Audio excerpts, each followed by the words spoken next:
अब जाके खुश होंगे पावर स्टार पवन सिंह के असली वाले फैन, क्योंकि आपको पता है कि पावर स्टार पवन सिंह का कोई भी त्योहार में अगर गाना ना आए तो उनके चाहने वाले कहीं ना कहीं उदास रहते हैं, उनसे नाराज रहते हैं।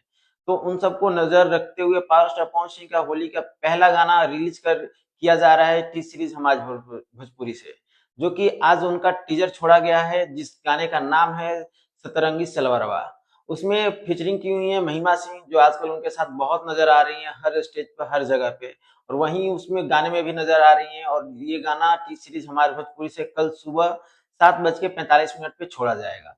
तो देखते हैं ये गाना किस तरह बवाल मचाता है और कितना बवाल मचाता है। पावर स्टार पवन सिंह के चाहने वाले, पावर स्टार पवन सिंह के कट्टर वाले फैन किस तरह सपोर्ट कर रहे हैं। क्या इस बार पावर स्टार पवन सिंह का होली का गाना सुपर डुपर हिट होगा, या हर साल की तरह फुस करके फ्लॉप कर जाता है। क्या होता है देखते हैं कल सुबह की सीरीज हमारे भोजपुरी पे।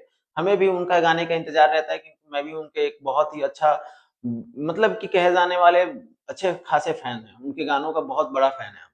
तो देखते हैं कैसा गाना रहता है उनका और क्या गाना रहता है, बाकी उस पर रिव्यू बनाया जाएगा।